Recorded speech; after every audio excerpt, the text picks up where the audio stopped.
Video games are used as an escape. Sometimes that escape is more than just a rough day at school. Sometimes we use video games to find more meaningful connections, and no, I don't mean online. With women in video games being, for the most part, exaggerated, sometimes they're put on a pedestal. And the ones who are, and to a terrifying waifu degree, are what we're exploring today. Let's do it. Into 10 Princess Peach. I mean, like, I feel Princess Peach is kind of the original gaming waifu, right? The idea of having to save the damsel in distress is a classic trope, which is why Princess Peach is one of the most beloved Mario characters, or at least was. I'm not sure how that's really going now. And well, I mean, like, a load of these are obviously going to rely on that classic old internet rule, like, you know, the one that comes after 33. As soon as it was thought in someone's brain that there was bound to be some form of post about it within the hour. And no matter how old the character gets creation date-wise, she never ages. And kids who also grow up playing Mario games get older and realize that maybe they should be doing more on Peach's cake than playing Mario Party. Also, can I just talk about that for a second, please? Knowing full well what the term means to the younger crowd now, Nintendo actively added the Peach's Cake level to Mario Party Superstars. And not only did they add the map knowing what cake means and also knowing what the peach emoji is used for, they also allowed us to plant our seed when you land on the right space. Yes, you can plant your seed in Peach's Cake. They had to know what they were doing, right? So, okay, she looks kind of like a fish. Actually, a lot like a fish person hybrid, but so what? She's a Zora. That's what she is. And, you know, you can't just judge people by looks, and you know what? I think she looks pretty cool. Mipha is loyal to her friends, she's caring, and even though she can be a bit shy at times, she twirls around in the air using a simply beautiful looking fighting style. It's exquisite to watch. She's also a princess. So that's a pretty sweet deal, right? She also has a healing ability, so you can really live life to your fullest if you're with her. Climb that tree, climb that cliff, climb to your heart's content, climb all day and night, Mipha's got you. Also, you never have to worry about your dog drowning again, because she's a fish person. She'll get that dog back. So I just want to say, we got a new channel out called Most Amazing Top 10 Anime. As you can probably guess, we do anime top 10s. So if you're into that sort of thing, give us a subscribe and check it out. Go subscribe or your waifu will never love you back. And it ain't D.Va. D.Va, aka Hannah Song, is one of the main protagonists and playable characters in Overwatch. She's a former professional gamer from South Korea who now uses her skills to pilot a state-of-the-art mech in defense of her homeland. That's the official definition of this character. A professional gamer in a competitive game who wears a skin-tight suit? Yeah, that's not gonna go wrong at all. Honestly, the most that I've seen about this character is on TikTok, and you know exactly why. Because literally every cosplay girl on TikTok seems to be legally required to wear a D.Va costume at one point or another. And it always does well, and sometimes shamefully so. I think of like any cosplay girl that you've seen on TikTok, right? And 99% of the time, they will have done a D.Va cosplay with some form of trending transition and sound. Not doing anything, but wearing the suit and then covering up the screen for enough time to cut to a new clip, okay? Leah Martinez is the one that comes to mind for me, but there's obvious reasons why. You know what I'm talking about. Sinners. So if this list was of the most cosplayed video game waifus, Kitanna would probably be at the top of that list. Mortal Kombat is just awesome on its own, but Kitanna? That's my girl. First off, aside from getting some of the best martial arts lessons you'd ever get, she's also like 10,000 years old.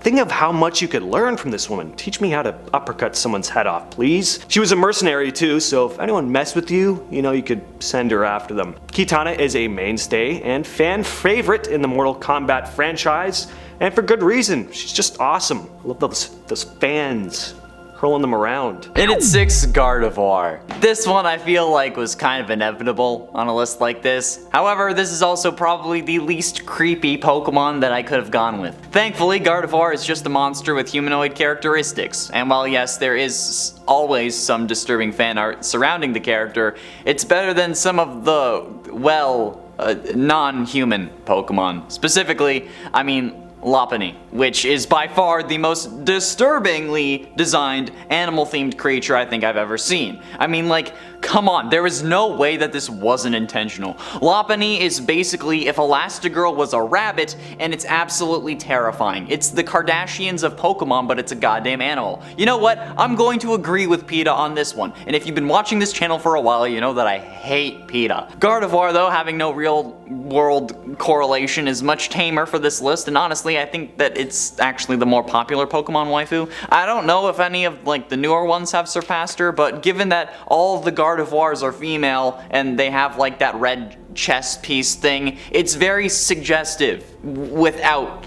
internet. Or at least it's suggestive when your hormones start flooding in like time just broke the beaver dam of your life. Especially, again, when the chest thing is red and then nothing else is. It draws your eye and it's annoying. Kind of annoying. This powerfully built martial artist seeks revenge against M. Bison for the death of her father. It's Chun Li from Street Fighter. I look at Chun Li and the first thing that always comes to my mind is like, I gotta do more squats, like, or even just one squat.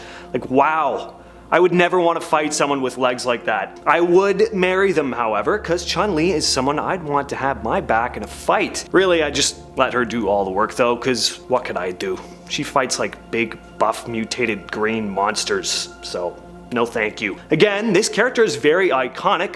When you think Street Fighter, she's one of the first characters you picture, and I can really see why. She just looks amazing.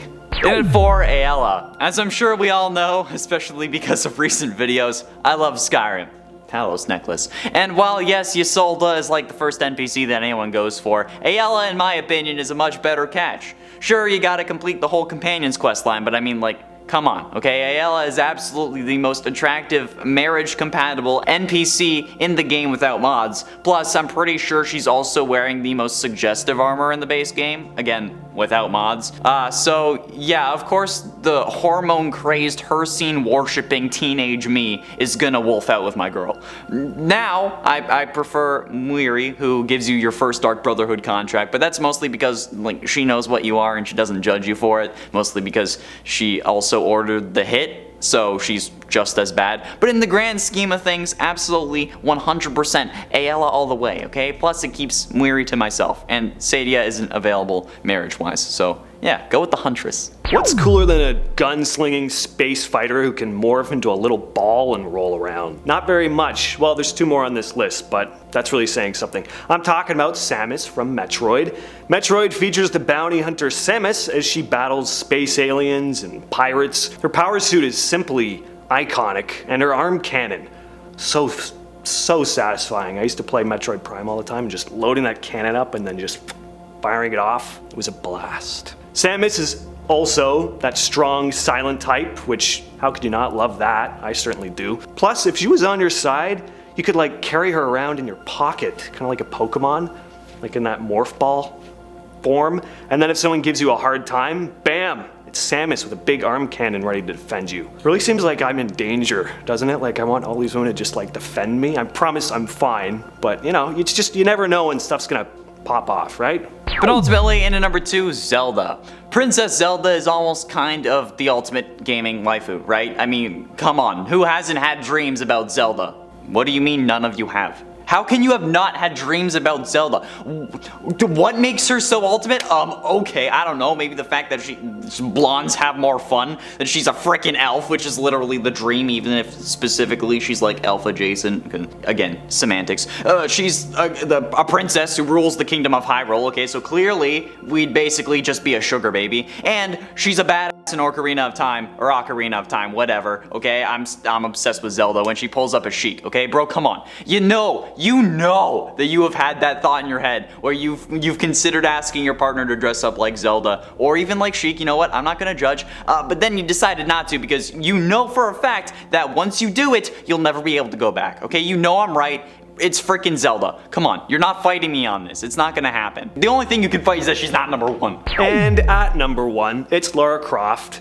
No way she couldn't be on this list. Her character has gone on to star in a whole bunch of Tomb Raider sequels, live action movies, and she's been cosplayed to death like many others on this list. She's one of the most recognizable video game characters in history, much like Indiana Jones. Lara Croft hunts for treasure and, raids tombs, finding precious and sometimes dangerous artifacts and keeping them out of the hands of power-hungry baddies. Not only does Lara have one of my favorite outfits of any female video game character, I mean, my god, you know what? Just keep cosplaying her, I get it. I'd be cosplaying as her too, I just don't think I'd look as good in the outfit. I don't care if it's done to death. If it ain't broke, don't fix it. I also feel like Croft would teach me a bunch about archaeology. She'd be fun to travel with too. If you're up for risking your life searching for rare, powerful artifacts, I'd probably just leave that part to her. That's all the time I have for today. Connor, who's your favorite video game waifu?